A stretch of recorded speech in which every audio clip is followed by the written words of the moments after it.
A Lesson Before Dying by Ernest J. Gaines, Chapter 29. Jefferson's Diary.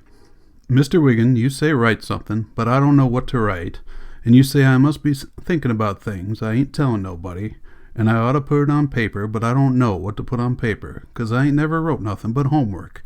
I ain't never wrote a letter in all my life, 'cause Nanon used to get other children to write her letter and read her letter for her, not me.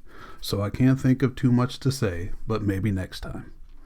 It's evening, and I done eat my rice and beans, and I done had my cup of milk and the sun coming in the window, 'cause I can see it splashing on the floor, and I can hear Ned and them talking, and that's about all for now. I couldn't sleep last night, 'cause I kept dreaming it, and I don't want to dream it, 'cause I'm just walking to somewhere, but I don't know where it's at. And before I get to the door, I wake up, and I want to write in the tablet last night, but you ain't got no light in here but the moon. So I'm writing this morning, soon as sun up. But now I done forgot what I want to say. Nanon brought me some Easter egg, and I ate one, and Nanon ate one, and Reverend Ambrose, he ate one, and Reverend Ambrose asked me if I know why the Lord die, and he say he die for me, so I can meet him in heaven. And all he want me to do is say I want to be up there with him and the angels, and say if I mean it with all my heart and soul, I'll go to heaven. And Nanon start crying again, and Miss Lou got to hug her, and Nanon say all I need to do and make her life worth living is ask the Lord forgive me and the pardon of my sin. And her and Reverend Ambrose was on their knee, and Miss Lou was still in the chair hugging her, and I was glad when Paul come and got me. I don't know what day it is, but last night I couldn't sleep, and I could hear Ned down the way snoring, and I laid there and thought about Samson, saying if the Lord loved me, how come he let my wife die and leave me and them children? And how come he don't come here and take away people like them Matan brothers on the St. Charles River, instead of messing with poor old folks who ain't never done nothing but try and do all they know how to serve him? It looked like the Lord just worked for white folks, 'cause ever since I wasn't nothing but a little boy, I've been on my own, hauling water to the field on that old water cart, with all them dime buckets and that dipper, just hittin', and old Dorothy just trottin', and me up there hittin' with her with that rope, and all them dime buckets and that dipper just hittin' and hittin' against that ball of water, so I can get the people their food and their water on time. And the people see me and drop their hoe and come and get the bucket, 'cause they know they string or they mark on the top, and Boo sittin' under a bloodweed with his white beans and rice, and goin' where he at this here very minute. And how come he don't give a man a little breeze if he's so merciful? And Miss Rachel with her rice and greens, saying keep it up, just keep it up, and see if a clap of lightning don't come there and knock the fool out you.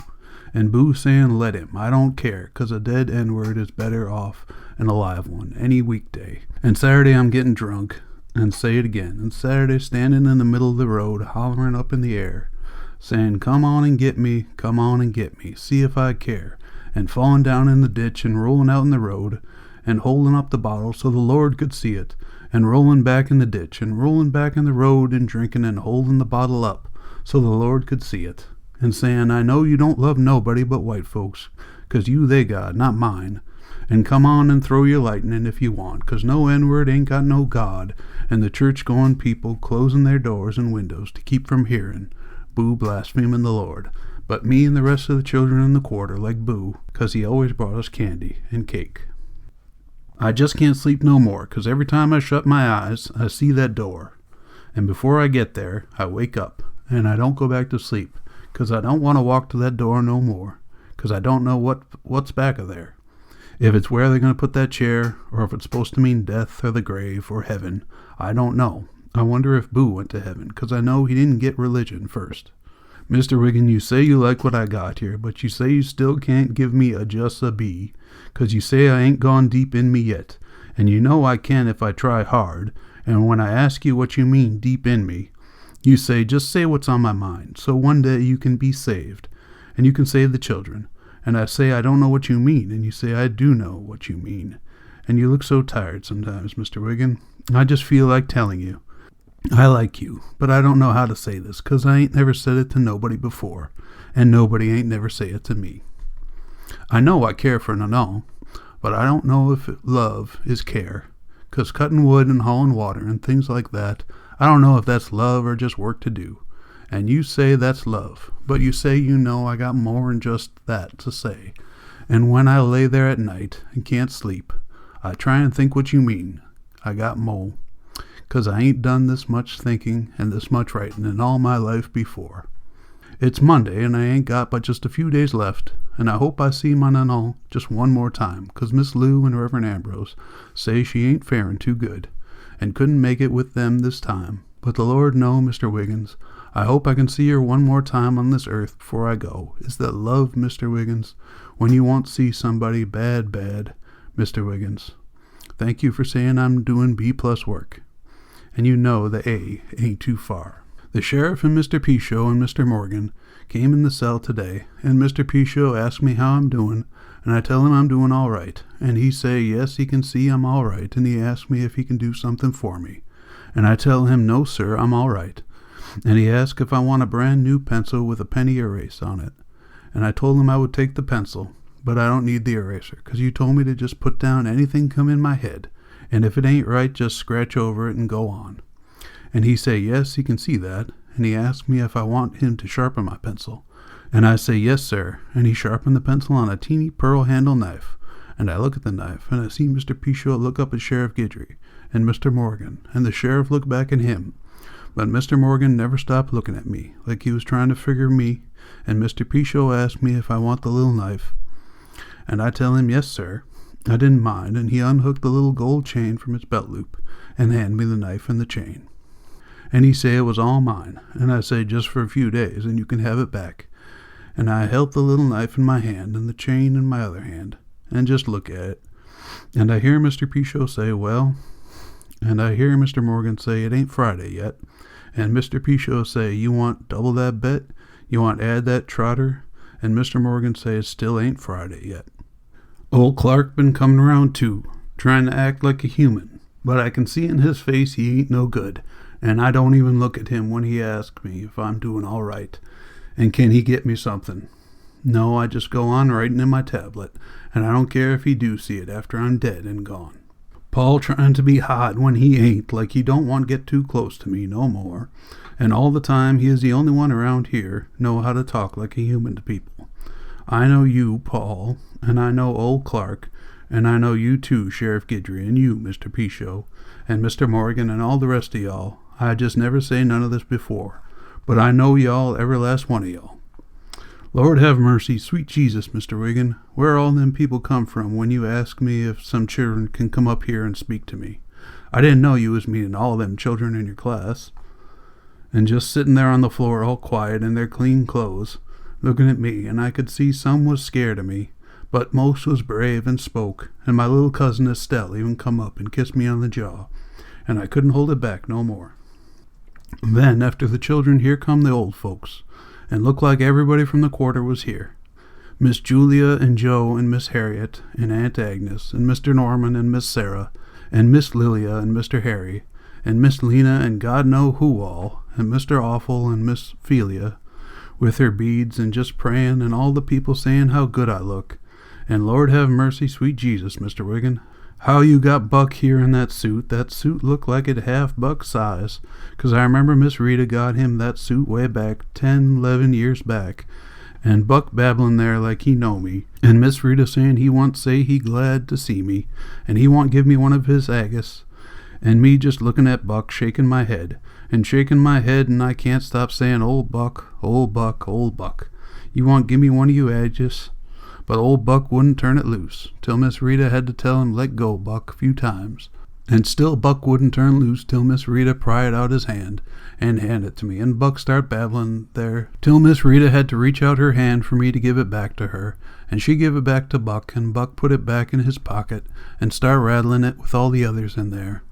And Miss Rita say she was sure he want to give me something, that's why he want to come. And I told her it was all right, I didn't need nothing. But she say Buck wouldn't rest tonight if he didn't give me something. And she told him to give me a different one if he didn't want to give me the Aggie. And old Buck looked way over yonder, kept rattling the marbles in his pocket, and just kept on looking way over yonder, rattling the marbles, till he found the little ones he had in his pocket, and handed me that. This was the first time I cried when they locked that door behind me.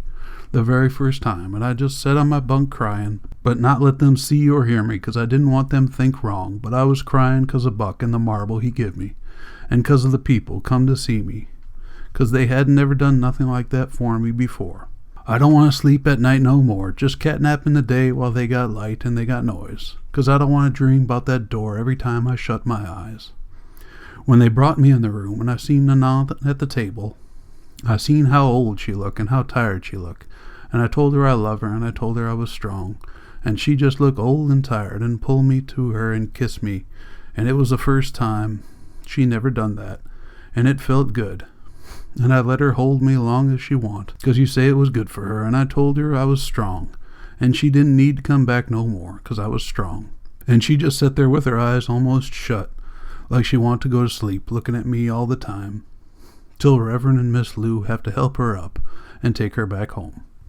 Mr. Wiggins, when I see your girlfriend and y'all together, I see how pretty she is, and I'm sorry how I talked that day when I was mad at you, and say them nasty things about her, 'cause she's so pretty and smiles so pretty when she look at people, and you can see she ain't putting on airs, and it's just quality in her, and she talks so nice to people, and all the time I want to look at her, but scared to, 'cause she's so pretty and I'm so ugly, and she got on a pretty dress with pretty flowers, and my clothes don't smell good, and I ain't took a bath since Saturday, but I still want to look at her, and she say she think I'm looking good and strong.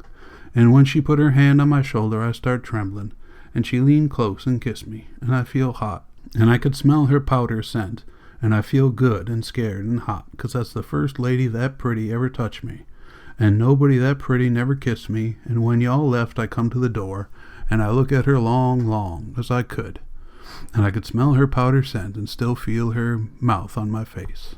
I'm sorry I cry, Mr. Wiggins. I'm sorry I cry when you say you ain't coming back tomorrow. I'm strong, and Reverend Ambrose going to be here with me, and Mr. Harry coming too, and the reason I cry 'cause you've been so good to me, Mr. Wiggin, and nobody ain't never been that good to me and make me think I'm somebody. Sheriff Guidry asked me what I want for my supper, and I told him I want Nana to cook me some okra and rice and some pork chops, and a cornbread, and some klaba, and he say he gonna see what he can do, and say what I want for dessert. And I told him just a little ice cream in a cup and a moon pie. They took me and let me stand under the shower with a new bar of soap, and they give me a big white clean towel, and brought me back, and I put on some clean clothes and sat down, 'cause my food was here, and I ate it every bit, and it was the best meal I know my Nana ever cooked. Sun going down, and I know this the last one I'm ever gonna see, but I'm gonna see one more sunrise, 'cause I ain't gonna sleep tonight. I'm gonna sleep a long time after tomorrow. Sheriff Guidry come by after I ate and asked me how I'm doing, and I say I'm doing all right, and he asked me, he say I ain't never pick up your tablet and look in it, and he asked me what all I've been writing, and I told him just things, and he say ain't he done treat me right, and I told him yes sir, and he say ain't his deputies done treat me fair, and I told him yes sir, and he say ain't he done let people visit me any time, and I say yes sir, and he say didn't he let the children and all the people from the quarter come and visit me just 2 days ago, and I say yes sir, and he say is you going to put that in your tablet, and I say yes sir, and he say good, put that down in your tablet, I treat you good all the time you been in here, and he say he had to go home 'cause he hadn't eaten his supper yet, but for me to call a deputy if I need something, and he asked me if I want the light to stay on all night in case I want to write something, some more, and I told him yes sir, and he said all right, I could have all the light I want. My light's on, but there ain't no more light on in the place, and the place is quiet, but nobody's sleeping. They got a moon out there, and I can see the leaves on the tree, but I ain't gonna see no more leaves after tomorrow. I don't know if they got a heaven, 'cause Samson say they can't be, and Boo say there ain't none for no N-word, but Reverend Ambrose say there is one for all men, and Buck don't know. I've been shaking and shaking, but I'm gonna stay strong. I ain't had no business going there with Brother and Bear, 'cause they ain't no good, and I'm gonna be meeting them soon. It's quiet, and I can hear my teeth hitting, and I can hear my heart. When I was a little boy, I was a water boy and rode the cart, but now I got to be a man and sit in a chair. Don't know if you can read this, Mr. Wiggin, my hand's shaking, and I can hear my heart. I can hear Randy, but I ain't listening no more, 'cause he for the living and not for me. It's late, and I don't know what time it is, but I know it's late, and I just went to the toilet, and I just washed my face. Day breaking, sun coming up, the bird in the tree sound like a bluebird. Sky blue, blue, Mr. Wiggin. Goodbye, Mr. Wiggins. Tell them I'm strong. Tell them I'm a man. Goodbye, Mr. Wiggins. I'm going to ask Paul if he can bring you this. Sincerely, Jefferson.